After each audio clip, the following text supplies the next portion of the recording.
एक अच्छा अवसर वापस 2025 में इस देश को मिला है कि हमारे स्वतंत्रता सेनानी अननोन हीरो जो रह गए थे उनको याद करने का ये एक अभियान जो भारतीय जनता पार्टी हमेशा करती आई है।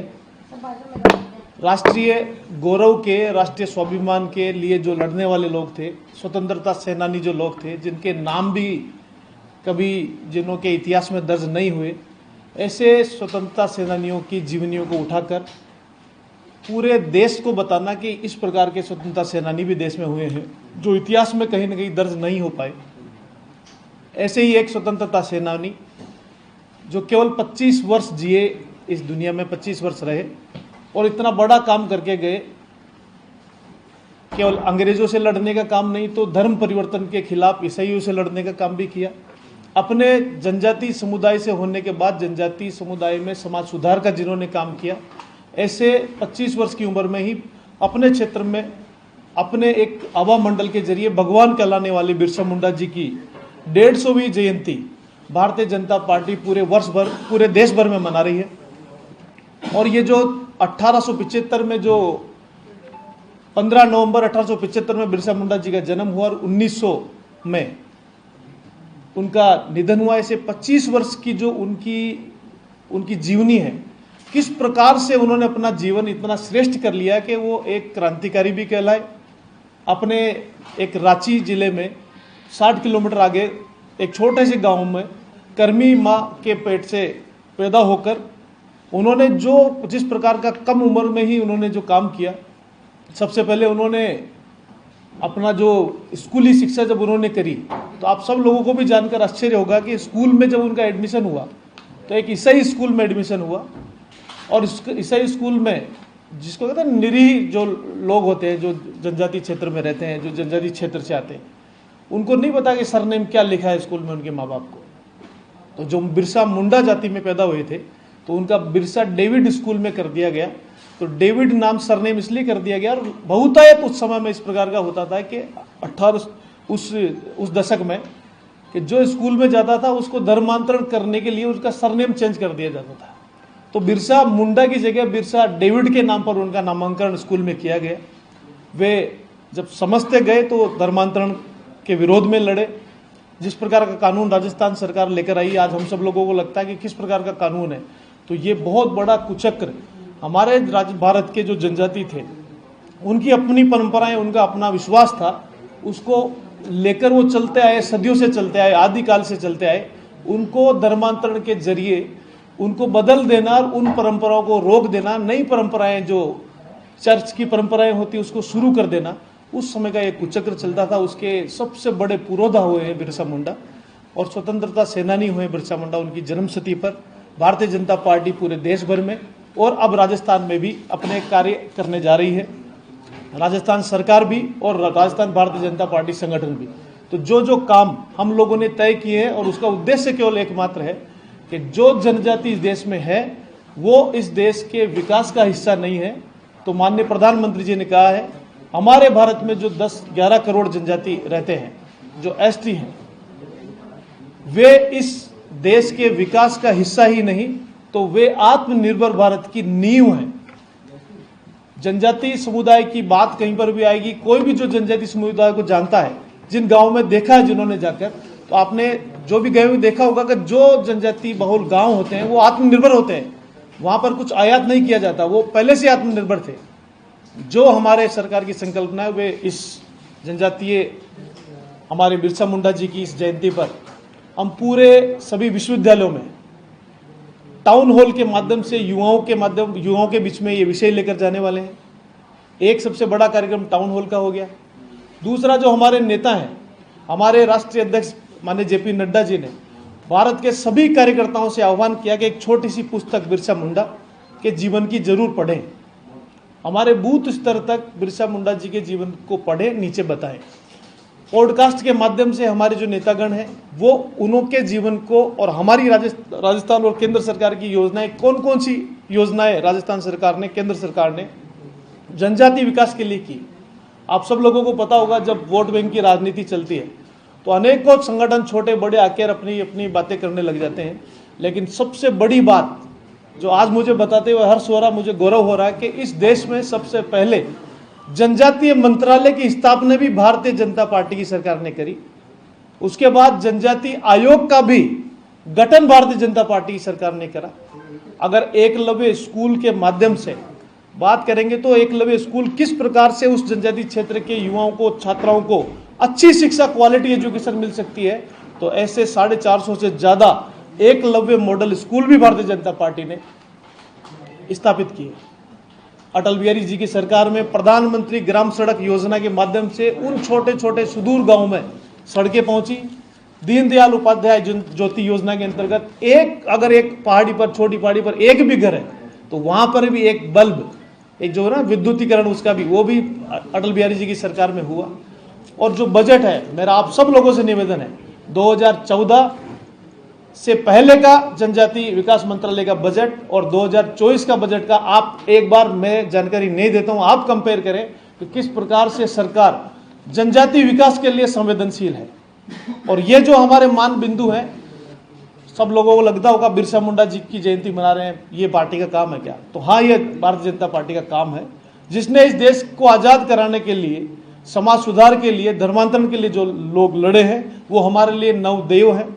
और ऐसे स्थान जो मानगढ़ की पहाड़ी पर हजारों की संख्या में जलियांवाला जैसा बाग जैसा हत्याकांड हो गया, गोविंद गुरु के नेतृत्व में सैकड़ों लोगों ने अपने प्राणों को उत्सर्ग दे दिया, अंग्रेजों की गोली खाई। ऐसी कालीबाई जो डूंगरपुर में शिक्षा की अलग जगह लोगों की सहायता करती हुई अपने आप को बलिदान कर दिया।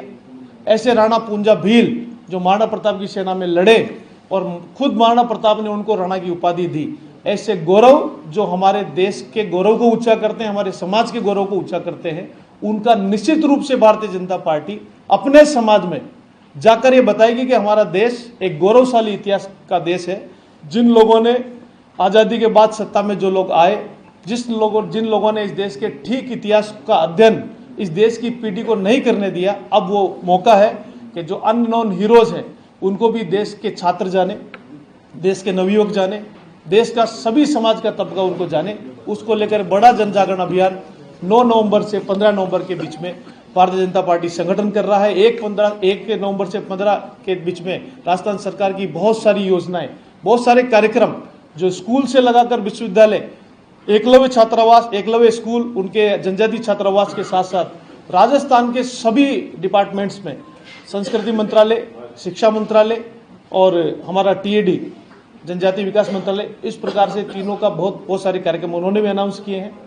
हम लोगों ने तय किया है कि सभी विश्वविद्यालयों में टाउन हॉल कार्यक्रम करेंगे, सभी हमारे नेता पॉडकास्ट करेंगे, उनके बारे में लेख लिखेंगे। हमारा जितने भी विधानसभाएं जनजातीय बहुल क्षेत्र में आती है, उस पर जनजातीय स्वाभिमान सम्मेलन के माध्यम से हम ये सारा विषय नीचे लेकर जाएंगे। और एक बड़ा विषय जो प्रधानमंत्री नरेंद्र भाई मोदी ने किया है, वो ये किया है कि 15 नवंबर जनजातीय गौरव दिवस। कितने प्रकार के डेज के बारे में मैं आपसे बात करूं तो आप बहुत सारे डेज के बारे में आप चर्चा करते हैं, आप मीडिया कर्मी भी चाहते हैं कितने सारे डेट। तो एक बार इस भारत के ऐसे लोगों के का भी दिन हो जब 15 नवंबर को हमारे बिरसा मुंडा जिनका जन्म हुआ, उस दिन पूरा देश, भारतवर्ष जनजातीय गौरव दिवस मनाए, बिरसा मुंडा को याद करे, इसलिए जनजातीय गौरव दिवस भी उन्होंने मनाया। हमारे प्रधानमंत्री ने घोषणा करी।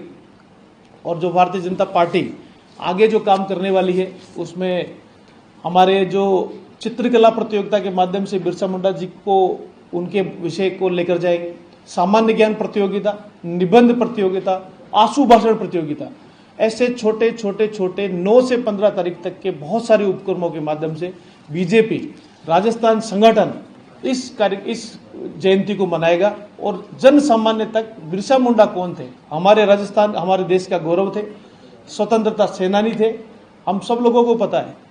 भगत सिंह सिख धर्म से आते हैं, लेकिन हमारे देश के गौरव हैं। ऐसे ही 25 साल की उम्र में बिरसा मुंडा हमारी जनजातीय क्षेत्र से आते थे, लेकिन किस प्रकार से वो अपने स्वतंत्रता संग्राम में शहीद हुए, किस प्रकार से उनकी हत्या की गई, वो भी एक विषय सभी जनता के बीच में जाना चाहिए। वो भी स्वतंत्रता सेनानी थे।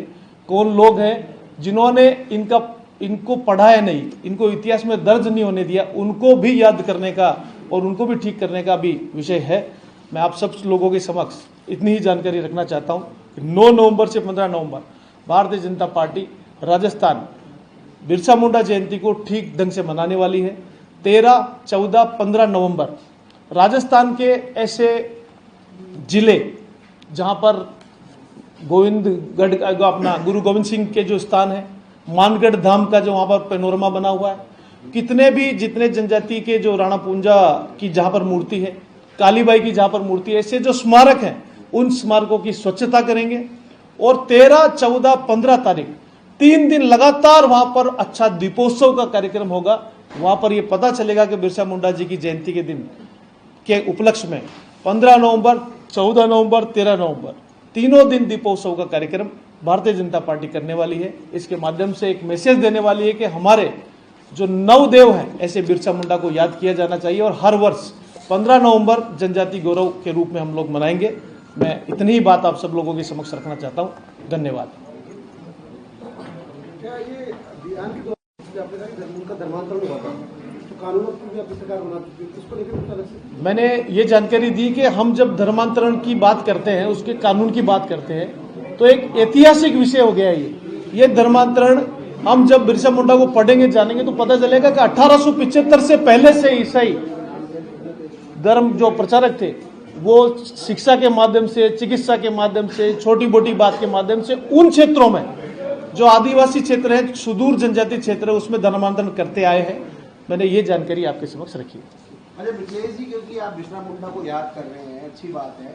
अभी जयपुर नगर निगम की महापौर ने आनंद फानू में एक मीटिंग बुलाई जिसमें भैरव सिंह शेखावत टोंक रोड को नाम बदल दिया, कई नाम बदले, तो उस वक्त आप लोगों से विचार लिया गया था अगर एक रोड का बिरसा मुंडा देते तो कैसा रहता? बिल्कुल ठीक कहा आपने। अभी इस प्रकार से मैं भूल भी गया था ये विषय आपको बताना। हमारा जो अध्ययन पीठ है, ऐसे गोविंद गुरु जनजातीय विश्वविद्यालय बांसवाड़ा, मोहनलाल सुखाड़े विश्वविद्यालय उदयपुर और कोटा विश्वविद्यालय में बिरसा मुंडा पीठ की स्थापना हमने करवाई है। हमने आग्रह किया है, सरकार को लिखा, सरकार ने भी उसका आगे दिया है। एक व्यक्तित्व विकास शिविर पीडीसी पर्सनालिटी डेवलपमेंट कैंप ऐसे 250 जनजातीय छात्रों का 2 दिवसीय वो भी उसमें हुआ है। और हमने सरकार के बहुत सारे नगर निकायों से आग्रह किया है कि इस प्रकार जो आपने एक प्रश्न रखा है, वास्तव में उससे पहले हमारी बातचीत नहीं हुई थी, लेकिन इस प्रकार से कोई न कोई रोड का नाम, किसी चौराहे का नाम, किसी स्मारक का नाम बिरसा मुंडा के नाम पर करेंगे। इस प्रकार का प्रयास जारी होगा। बहुत धन्यवाद मित्रों। मोर्चा के प्रदेश के संयोजक हैं जो बात रखेंगे आपके सामने। बिरसा मुंडा की 150वीं जन्म जयंती जनजाति गौरव दिवस को लेकर इस प्रदेश की प्रेस वार्ता में उपस्थित सभी इलेक्ट्रॉनिक एवं प्रिंट मीडिया से पधारे भाइयों बहनों का हार्दिक स्वागत, अभिनंदन है। इस प्रेस वार्ता में हमारे साथ उपस्थित है प्रदेश के मंत्री डॉक्टर मिथिलेश जी, जो इस पूरे कार्यक्रम का समन्वय का काम प्रदेश की ओर से देखते हैं, और हमारे मीडिया के संयोजक प्रमोद जी वशिष्ठ।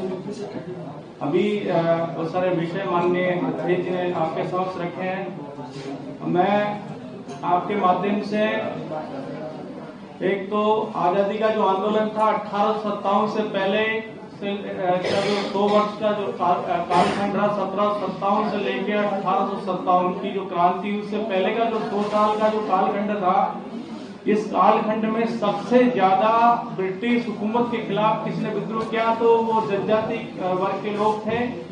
और इस देश में ब्रिटिश सरकार ने पहली फांसी किसी को दी थी, वो तिलका मांझी ट्राइबल था, उसको दी थी पहली फांसी ब्रिटिश सरकार ने दी थी। तो ये जनजाति के जो लोग थे मातृभूमि के लिए अपने प्राणों की आहुति देने में सबसे आगे और सबसे पहले रहने वाले लोग थे। दुर्भाग्य से देश में आजादी के बाद में जो सरकारें बनी, इन वर्गों का जो योगदान, किशोरी गाथाएं, इनका भारत के प्रति जो लगाव रहा, समर्पण रहा, त्याग और बलिदान रहा है, जल, जंगल और जमीन को बचाने के लिए इन्होंने जो काम किया, उसको लेकर के जो जिन लोगों ने लंबे समय तक इस देश में राज किया, केवल इस वर्ग को वोट बैंक मान करके केवल इनका उपयोग किया।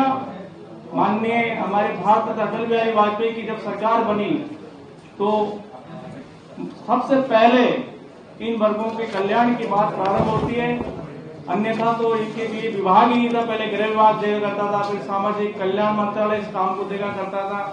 अटल जी जैसे पहले मिथिलेश जी इस किस्से में बता रहे थे प्रेजेंट बोलिए। और तो ये सारा विषय हमारा एसटी कमीशन से लेके प्रथम से ट्राइबल डिपार्टमेंट के गठन से लेकर के और जनजातियों को मुख्य धारा में लाने का काम अगर किसी ने किया तो वो मैं कहता हूं अटल पद से नमो पद तक का ये काम हुआ है। और माननीय मैं प्रधानमंत्री नरेंद्र मोदी जी को बहुत धन्यवाद देता हूं कि उनकी कैबिनेट ने, एनडीए सरकार की कैबिनेट ने 10 नवंबर 2021 को अपनी कैबिनेट में एक प्रस्ताव लेकर के आते हैं। वो प्रस्ताव लेके आता है कि जो अनसीन हीरोज हैं इस देश के, जिन्होंने देश की आजादी में अपने प्राणों की आहुतियां दी, ऐसे हीरोज का नाम इस देश के इतिहास में इस प्रकार से नहीं रखा जाता जिस प्रकार से कांग्रेस ने अपने नेताओं का रखा। और माननीय प्रधानमंत्री जी ने बिरसा मुंडा का जो जन्म था 15 नवंबर, उसको जनजाति गौरव दिवस के रूप में मनाने की ऐतिहासिक घोषणा इस देश में की। और 15 नवंबर 2021 को प्रतिवर्ष ये दिवस मनाया जाता है। और ये हमारा जनजाति गौरव वर्ष चल रहा है। ये जनजाति गौरव से बहुत सारे जन कल्याणकारी काम, बहुत सारी जन कल्याणकारी योजनाएं जनजाति वर्ग के लिए केंद्र सरकार ने प्रारंभ की। और आपके माध्यम से बताना चाहूंगा, जब एनडीए की सरकार थी तो केवल 4497 करोड़ रुपए का बजट का जो अमाउंट था वो ट्राइबल्स के लिए था पूरे देश में। नरेंद्र मोदी जी की सरकार बनी, आज जो ट्राइबल्स वेलफेयर का जो बजट है वो 3 गुना हो गया। देश में लगभग 100 से कम एकलव्य मॉडल स्कूल से 497 ईएमआरएस आज पूरे देश में चल रहे हैं। 750 के लगभग ईएमआरएस पूरे प्रोसेस में है और 31 ईएमआरएस राजस्थान में चल रहे हैं। और इन सब के जन कल्याण के लिए नरेंद्र मोदी इतनी योजनाएं चलाई है। एक पत्रक हम आपको साझा करेंगे, उस पत्रक में सारी जो योजनाएं हैं वो दी गई है। हमारा संगठन पूरे प्रदेश में, पूरे जिलों में, हमारे संगठन के जिलों में इस कार्यक्रम को जिला स्तर पर मनाएगा और 9 से लेकर के 15 तक कार्यक्रम चलेंगे। हमारे कार्यक्रम प्रारंभ हो चुके हैं। ये प्रदेश की राष्ट्रीय योजना के अनुसार आज हमारी प्रेस वार्ता थी, कल जिलों की प्रेस वार्ता होगी। तो एक बिरसा मुंडा का जो योगदान रहा, जनजाति के बहुत सारे ऐसे हीरोज रहे, उन सबको युवा पीढ़ी के समक्ष ले जाना, आम जन के समक्ष ले जाना, उनके देश की आजादी के योगदान में उनका जो महत्व है, देश के करोड़ों जनजाति के जो बंधु उनको सम्मान देने का काम भारतीय जनता पार्टी की सरकार ने किया। उनको आगे लाने का काम, मुख्य धारा में लाने का। और विकसित राष्ट्र में माननीय मोदी जी ने कहा कि विकसित राष्ट्र अगर बनेगा तो ये जनजाति के बंधुओं का विकास होगा, निश्चित रूप से उनका योगदान उसमें महत्वपूर्ण रहेगा। और जिस प्रकार माननीय प्रधानमंत्री जी का जो भाव है, निश्चित रूप से जनजाति के प्रति बहुत ही उनका मन, उन पर उदार मन रहता है। आप इस प्रेस वार्ता के माध्यम से मुझे इतना ही कहना था। धन्यवाद।